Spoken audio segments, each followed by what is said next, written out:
At this time, we want to welcome to Lexington Auburn coach Bruce Pearl. Appreciate your time, Coach. And if you would, please start us off with your opening comments as we approach tomorrow's game, and then we'll take questions from the media. Well, let's start off by congratulating Alabama State on their victory last night. The state of Alabama is extremely well represented in this tournament. Basketball in the state of Alabama was really good this year, obviously led by Auburn and Alabama, UAB, Troy being in the tournament. Jacksonville State had a great year. North Alabama lost in the championship game. South Alabama probably could have, should have been the NIT. And Alabama State, out of a terrific conference that is known for pulling off huge upsets. If you look at last year, Grambling, Prairie View, Texas Southern, always, pretty much every year, they've got a big upset.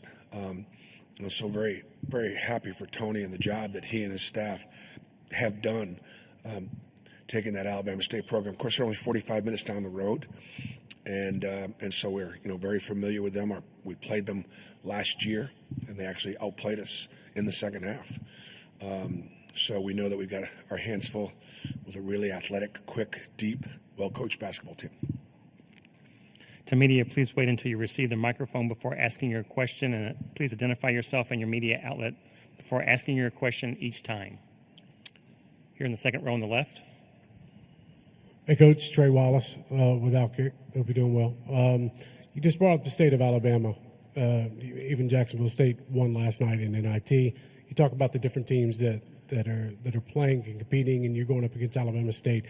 When you look at that as a whole and how that state continues to get better in college basketball, what does that say about the recruiting, about the fans of the state getting into the sport even further? And then the second part of my question, too, Richie Riley in South Alabama got kind of shafted a little bit when it comes to their invitation and having it rescinded. Just your thoughts on something like that and what you think. I didn't hear the last part of your question, just a little bit about South Alabama. Yeah. Well, yeah, I mean, the question you asked is really how I started off my statement, just about we're from Auburn, Alabama, and we're playing a team from Montgomery, Alabama. And there were so many really good teams in college basketball from the state. Two of the top 5 or 6 teams in the country in Auburn and Alabama. And, UAB plays in their championship. North Alabama plays in their championship. Sanford was in the tournament a year ago. Troy's in it this year. It just, and obviously the list goes on. I think it's just a commitment from the universities. I think it is a statement about the quality of the coaches that are now in the state of Alabama. Alabama's always produced a tremendous number of great football players and baseball players and a lot of terrific athletes. And keep in mind, in the state of Alabama, we have no professional sports at all. And so the university system, the colleges, the universities, get a lot of attention, get a lot of notoriety, and so therefore they get a lot of support. Second row on the left here. Bruce, Teresa Walker with the Associated Press. Janai said you all watched last night's game together. For a team that went 1 and out last year, you're the number 1 overall seed. Watching that maybe be a very fresh reminder that when you're on the court, fates can change like that? Yeah, absolutely. And we talked about our exit from the tournament last year in the 4-13 game against Yale. We talked about it this morning. Yale outplayed us. We shot 50% in the game. Typically, that's going to be good enough to win. We fouled them too much. We turned the ball over late, crucial moments, and we didn't make free throws at the end. And as a result, we lost the game. Anybody can have that one shining moment. We recognize, again, Alabama State outplayed us by 1 in the second half last year in Auburn, Alabama. So we recognize that we'll have to play well. I think we have to come into this. We're not coming into this tournament. We're looking at the overall number 1 seed in the rearview mirror. We worked hard for that overall number 1 seed to survive the SEC this year as regular season champions, to look at the non-conference and having beaten Houston at Houston, having won the Maui Invitational, lost in a close game at Duke, our only loss in non-conference, and to have beaten Purdue and Ohio State on neutral courts. We earned that through the regular season. But that's in the past right now. And we're 6 wins away from achieving what our real goal is, and that is to try to win the national championship. We recognize that at any stop, including tomorrow, we could lose. We're going to do everything we possibly can to not. Let's go first to the fourth row on the right, please. Tony Reese, WTVM. Coach, you kind of talked about it after Selection Sunday, just the historic year for the SEC, having 14 teams in, and we talk about having a number 1 overall seed, kind of blocking out all outside noise. Really, what's been your message to the team this week? We know at any given moment things can change at the flip of a dime, going back to last year in Spokane, now going back here. Just kind of having success here in Rupp Arena already this season. How are you really hoping to push off that momentum? We just take it one game at a time, truly. And defense and rebounding are going to travel. There are going to be some nights we're going to shoot it really well, and some nights we're not going to shoot it well. What does Alabama do to score? How do they score? Understand that. Do the best job we can to prevent that. They're going to be hard to beat to 50-50 balls. They shoot a lot of threes. Their speed and their quickness are going to allow them to chase shots down. You have inside shots, you have inside rebounds. Size matters. Size doesn't matter when you're shooting more than half your shots from beyond the three-point line. And so they shoot them, they'll chase them down. So we got to beat our stance. We got to check, we got to chase those balls down, and just do the things that we need to do to beat Alabama State. And offensively, just keep sharing the ball. We have the advantage on the inside, but they're going to come down and they're going to double team, and they're going to strip and rip, and they're going to be really, really handsy because they're really, really athletic. We got to do a good job protecting the ball. We turned the ball over 18 times last time when we played them, so we recognize that they have the ability to turn us over. Second row on the right.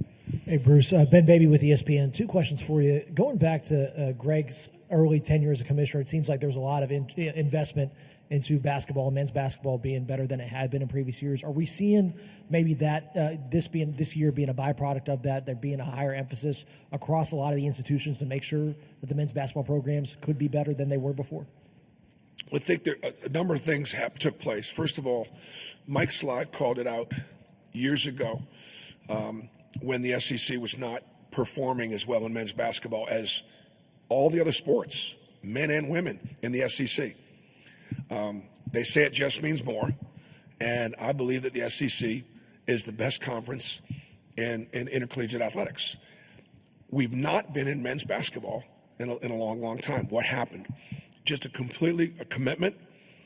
Mike Slive, Greg Sankey, hiring of some guys that are just focused on basketball. Garth Glissman right now is sort of our czar of basketball. And so there's a real emphasis there. I think the athletic directors have invested in great coaches and resources for their staffs.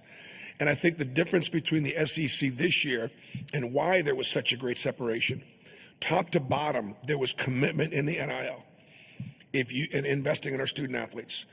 If you look at many conferences, the teams that finished at the top of their conferences, let's just say Louisville and Duke, for example, in the ACC, those 2 programs have been consistently well supported. They got great history.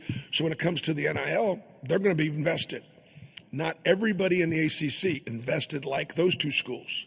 In the SEC, the teams that finished at the bottom were almost as invested as the teams in the top. And as a result, you got 16 teams that are really playing hard, that are really talented, that are really deep and well coached. And then we went in the non-conference, and we demonstrated that with our record and our record against pretty much every conference. Maybe the Big Ten, we didn't have much of an advantage over, but other than that, we separate ourselves. Second row on the left. Bruce, with how close you all are to Alabama State, I mean, I'm from Nashville where there's a ton of colleges there.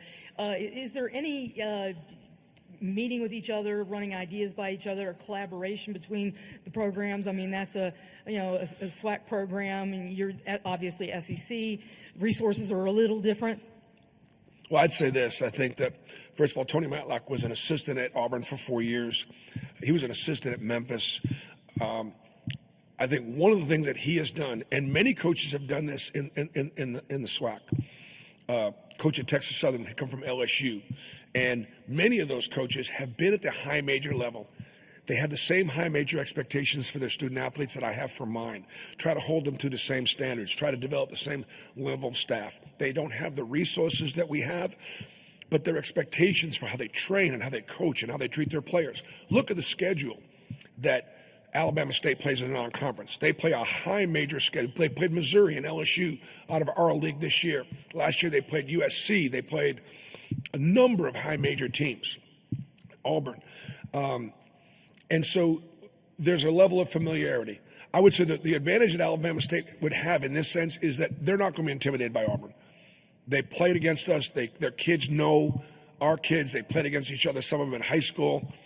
And whereas if we had played another team that really didn't know much about us or whatever from another part of the country, we're playing the number 1 team seeded out. Don't worry about Alabama State. They ain't afraid of us. Here on the left, second row. Trey Wallace with Alkick. Coach, this team seems like they've been able to turn the page from game to game this year, especially with the grueling part of the SEC, even the non-conference before.